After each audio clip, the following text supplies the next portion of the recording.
Awesome. But let's wrap things up now with the lightning round. Trace, I love to read some of my favorite quotes and then have you respond to us, telling us what it means to you. First thing that comes to your mind, because we call it a lightning round. Warsaw. Yeah, that's it. That's it.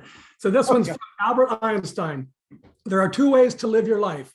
One is though nothing is a miracle.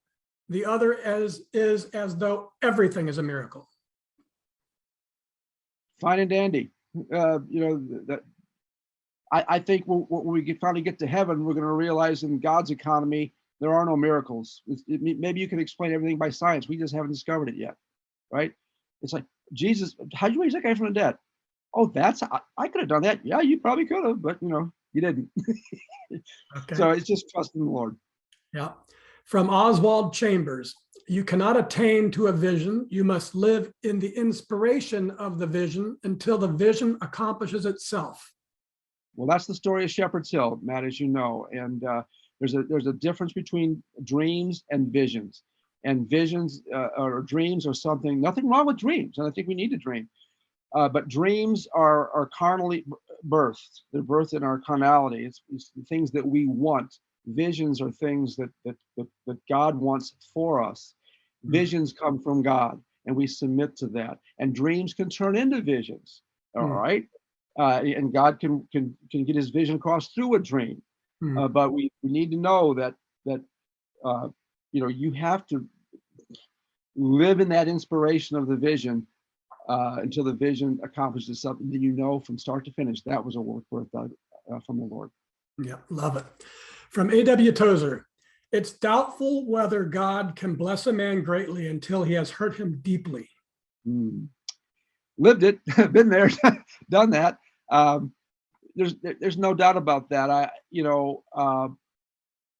Lord's full of little sayings in the New Testament about suffering and struggle, and in this life you'll have tribulation, and how we handle it. Why the Lord allows those things, I'm not totally sure, other than they make you stronger, they make you better, they make you more thankful and grateful, and maybe it's going to make heaven that much sweeter. From G.K. Chesterton, before you tear down a fence, find out why it was put up in the first place. Yeah. Well, we've thrown out a lot of biblical foundational principles for raising our kids today for, again, secular mental health theory. And I think Chesterton's quote there backs up, before you get rid of what you already know the Bible said about raising kids, you might want to just consider that maybe there's something there worth keeping. Don't tear down that fence. Not everything new and improved is really improved. Good. Right from the gospel, Proverbs chapter 3, verse 5, I think you know it. Trust in the Lord with all your heart and lean not on your own understanding. Yeah. Well, it pretty much speaks for itself.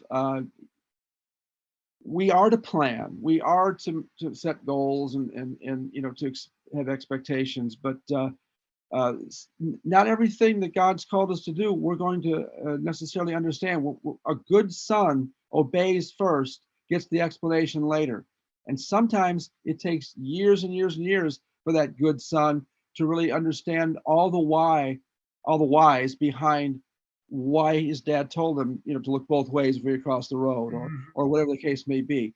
And so a lot of us have to mature rather into an understanding of the why. God wants to give us the why.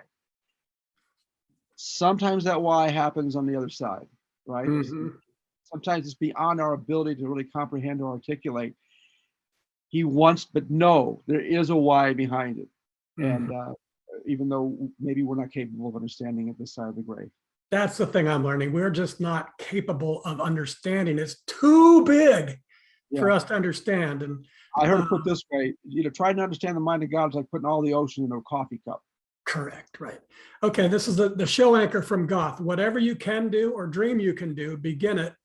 Boldness has genius, power, and magic in it. Begin it now. Yeah, it's the idea of you grow where you're planted. You know, there's a lot of things that we built here at Shepherd's Hill and did at Shepherd's Hill that we didn't, we weren't able or in a position to have the best of everything. I mean, you read the book, you know that uh, there's a lot of things here that, you know, we don't have big white columns and brick and mortar and the big facade. What we have is substance. The style can come later. We're putting together a $4 million building right now that we can serve more people, more on a local basis, people who can never afford to come here or do what we do here, more of a preventative type thing.